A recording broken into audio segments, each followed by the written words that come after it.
Jesus calls us friend. Like a good friend, he listens and loves. We can be close to our Creator. God wants us to be near Him. We can know what's on His heart and share our hearts with Him. Friendship is a precious gift to receive. Someone who knows everything about us and loves us just the same. Someone who sees us in our weakest moments and chooses to remain. Someone who sees the struggle and prays us through. Friendship is a beautiful gift to give, in the moments that matter most and the moments that seem small, in the moments filled with joy and the ones when hope seems lost. There is beauty in declaring and believing for better things. There is strength in holding each other accountable. Friendship is a reflection of God's love for us. Sweet friendships refresh the soul and awaken our hearts with joy. Circles, and how as we invite people into closer relationships to us, as we invite people closer to those inner circles that are closer to us, that we have more influence over them, they have more influence over us, and we need to be really intentional with who we invite into a closer relationship. It's not so much about cutting people out as much as it is about being intentional about who we invite in close. And then last week, we talked about actually how to manage those circles and how to handle conflict when conflict arises in our relationships. And tonight we're going to talk about dating. And now, before I go any further, let me say this. I recognize there are some of you in this room that are currently dating, and there are some of you in this room that have absolutely no interest in dating at this point in time. Okay? No matter where you stand, anywhere in between those two areas, I want you to know that tonight is for you. So please hear me. Don't just check out because you're already dating and you're like, I know about this stuff.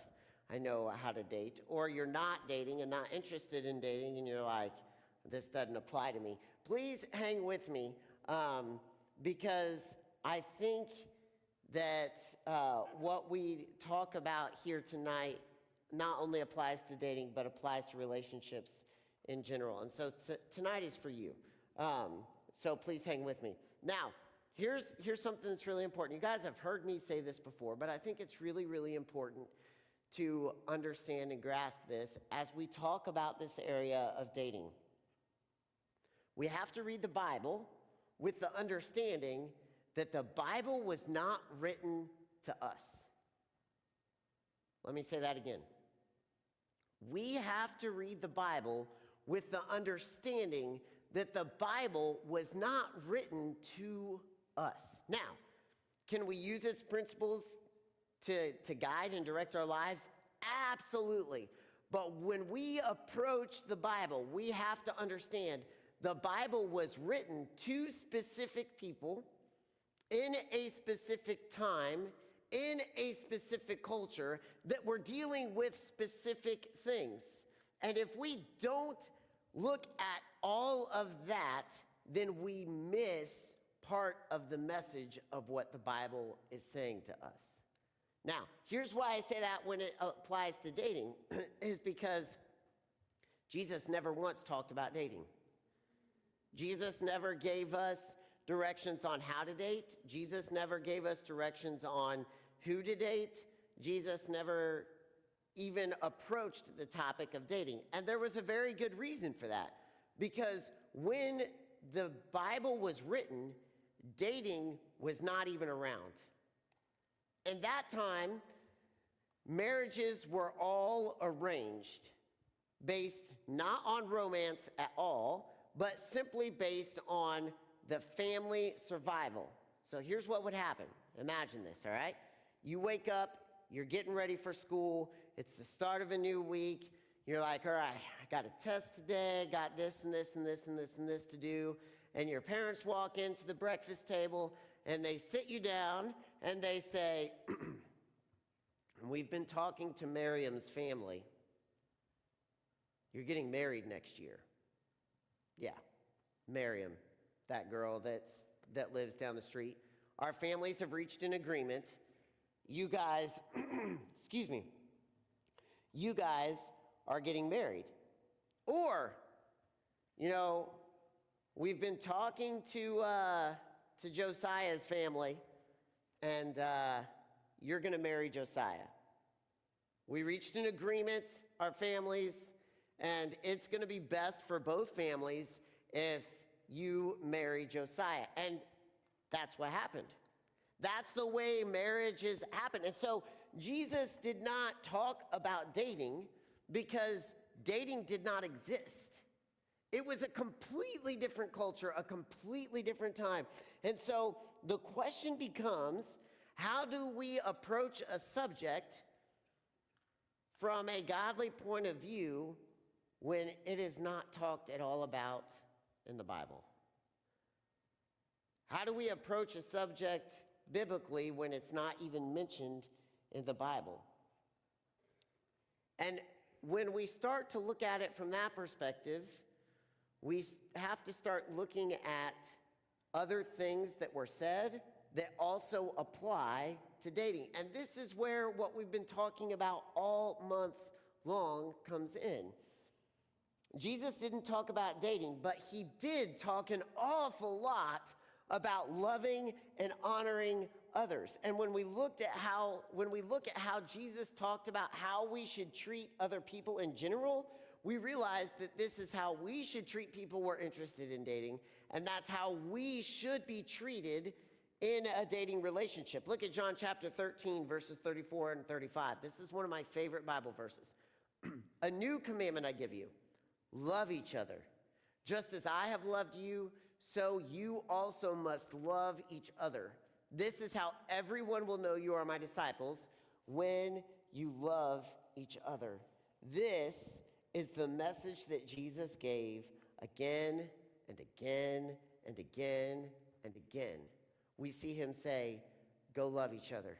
We see him say, the Samaritan loved, go and do likewise. We see him say, I have washed your feet, I have shown you love, go do the same for other people. We see him express this through the way that he lived his life, through the examples. We see him sit down with sinners and tax collectors, which were people that were supposed to be ignored. And those are the people that he drew around them and said, come, eat with me. I welcome you. I want you to be a part. I want you to experience my love and know that you are worthy and valuable. We see him touch people that he should have never touched, people with diseases and leprosy.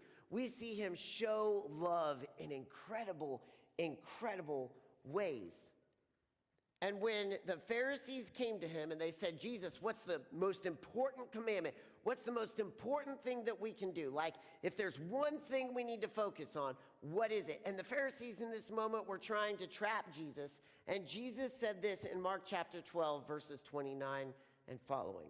He says, the most important one is Israel. Listen, our God is the one Lord, and you must love the Lord your God with all your heart, with all your being, with all your mind, and with all your strength. And the second is this, you will love your neighbor as yourself. No other commandment is greater than these. No other commandment is greater than these. The most important is that we love God and we love others. But Jesus also adds something that I think we often ignore. You guys have heard me talk about this before.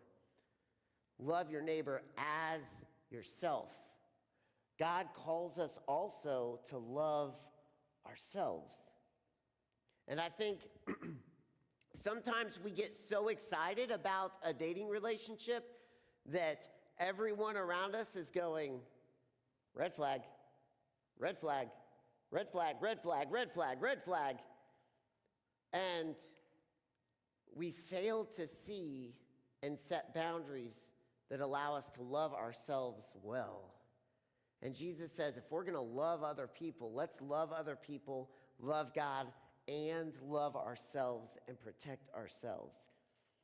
And so this is where everything that we've talked about all month comes full circle.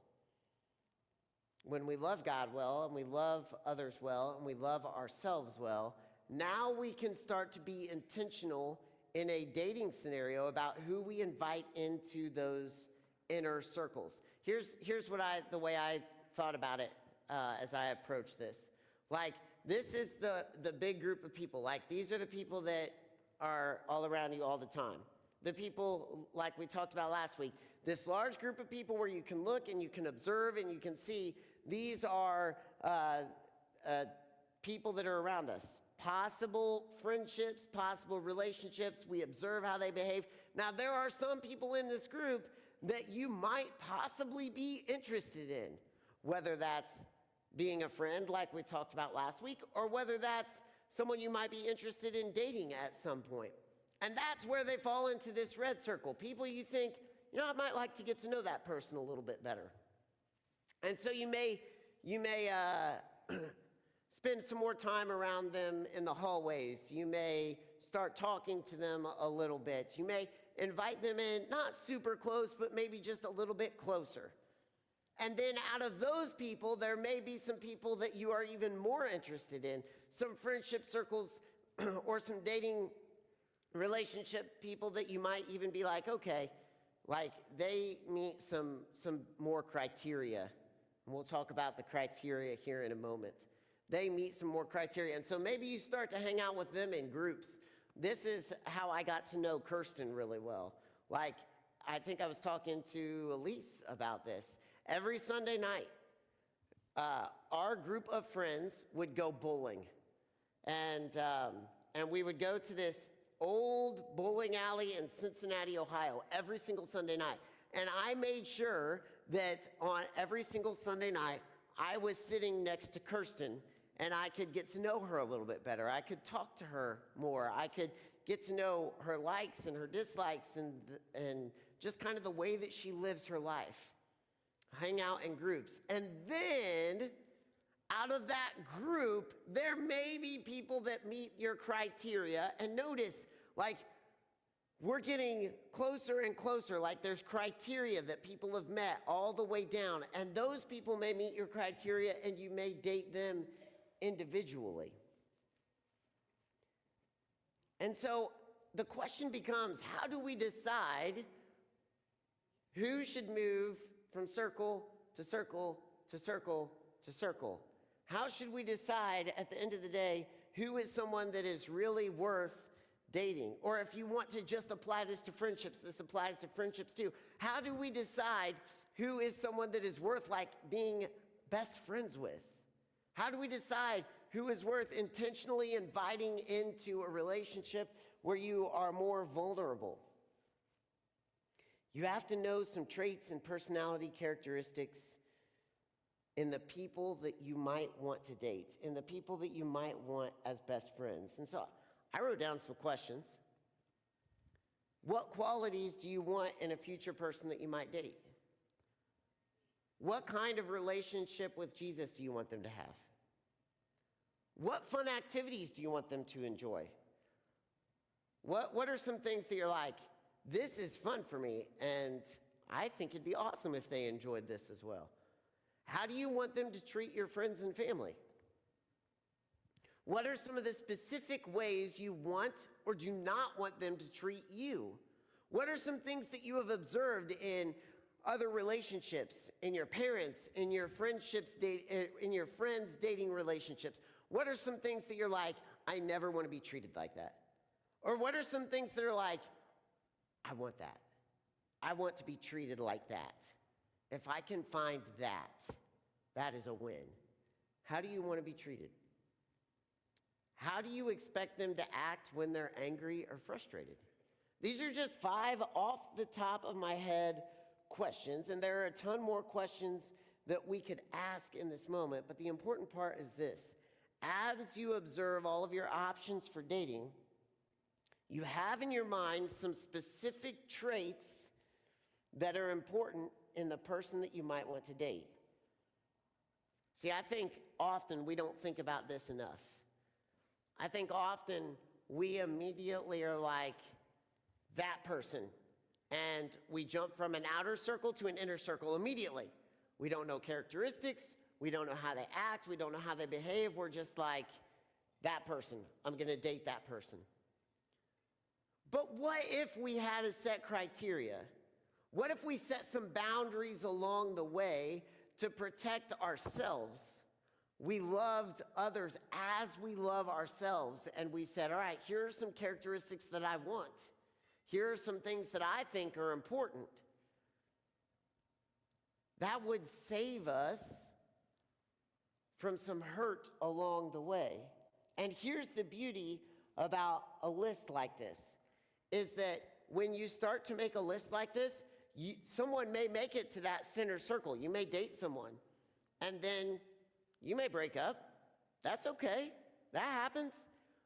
And in that moment, you can go back to your list and you can say, here's some ways they treated me well. Here's some ways they didn't treat me well. So the next time I go to date, I'm going to look for someone that has these qualities and doesn't have these qualities.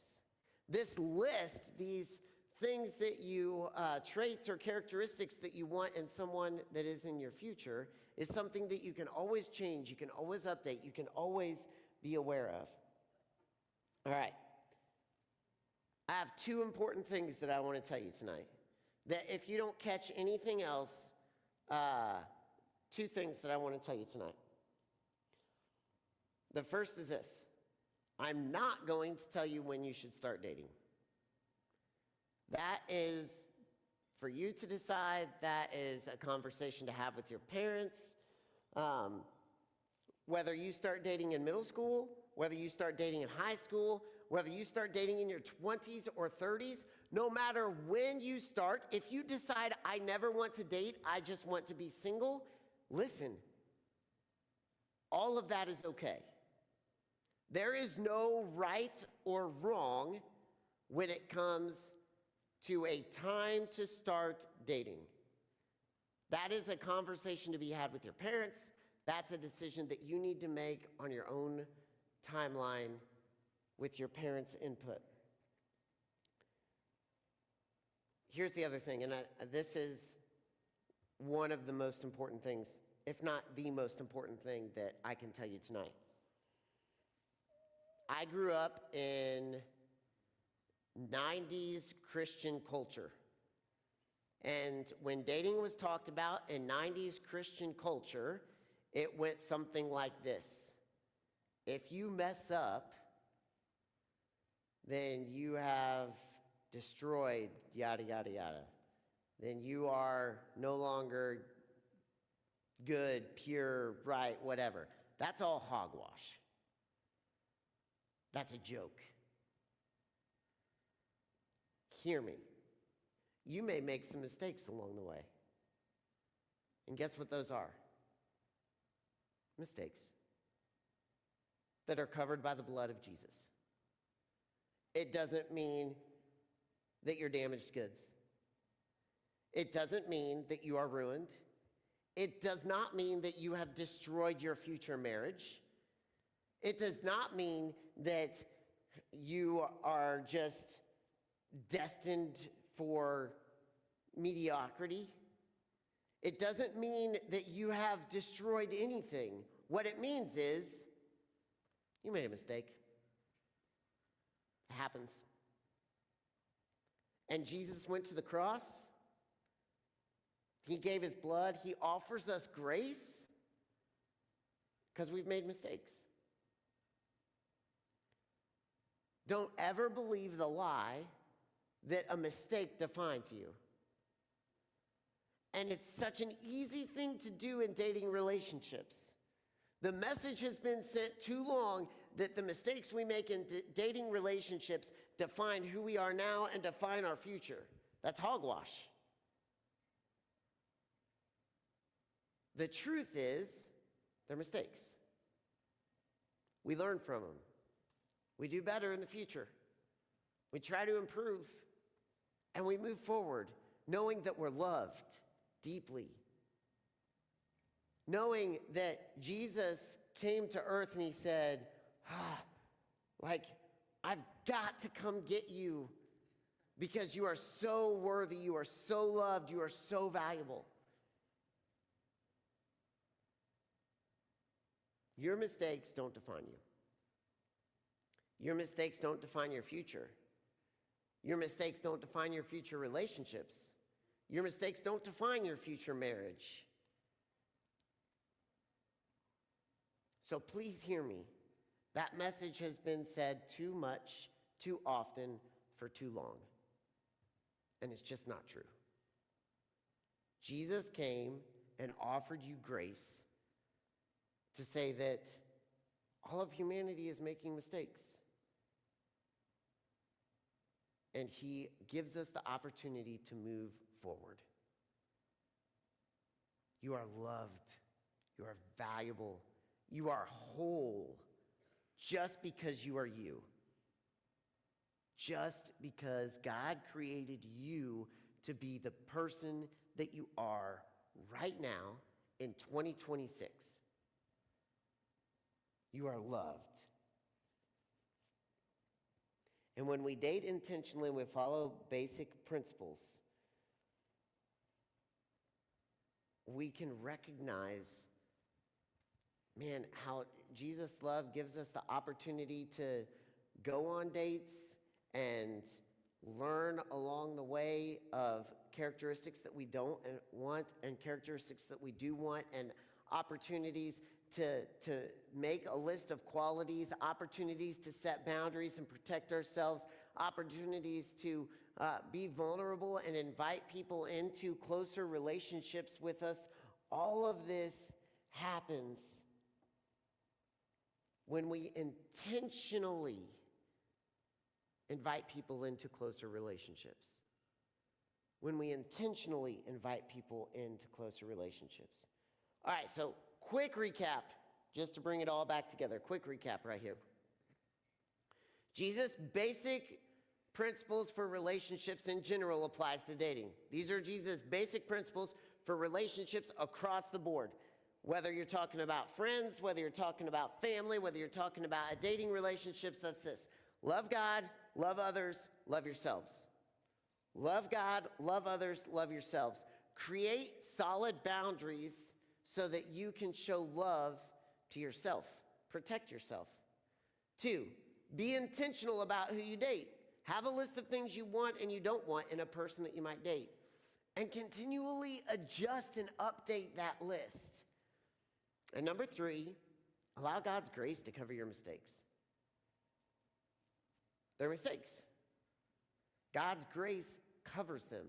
We can move forward knowing that we are still complete and whole and loved and valuable. So, I created this paper for a practical challenge tonight. I always offer a practical challenge, and tonight it's this. Take one of these papers, and at the top it simply says, what are some qualities I want in a future dating relationship? And then I gave a list of, 10 or 15 questions just to get you started as far as what qualities you might be looking for. Take this, write down some qualities that you're looking for. And then as you observe people, you may look at people and think, they've got some qualities. They've got some qualities. One of the greatest things that my wife did that I am so grateful that she did is that she had a list of qualities. And she will be the first to tell you that I was not the person or the type of person that she would normally be attracted to. I wasn't her type. But she saw something in me based on this list that she had made from past relationships and from observing other relationships. She saw something in me, and I'm so thankful that she did, that she said, you know what? I wouldn't normally be attracted to that guy, but there's something there. Man, it changed my life. I have 4 kids because she decided to make that list and make that change and really be intentional about who she invited in, and I'm so thankful that she was. I'm so thankful that she invited me into that closer relationship. And you guys, I want to encourage you to do the same thing. Make a list. Be intentional. You might be surprised after you make a list when you look around at who suddenly might make the list. You might be like, I never thought about that before, but that might be worth inviting that person into a closer relationship. So make a list. Keep this list. Keep it updated. Because when we date intentionally, when we have relationships in general intentionally, they are going to be more healthy. They are going to be stronger. We are going to protect ourselves more from harm. They are going to honor God more. And so as you enter the world of dating, I want to encourage you to create a list of qualities in someone you might want to date. Let me pray for you guys. God, thank you so much for tonight.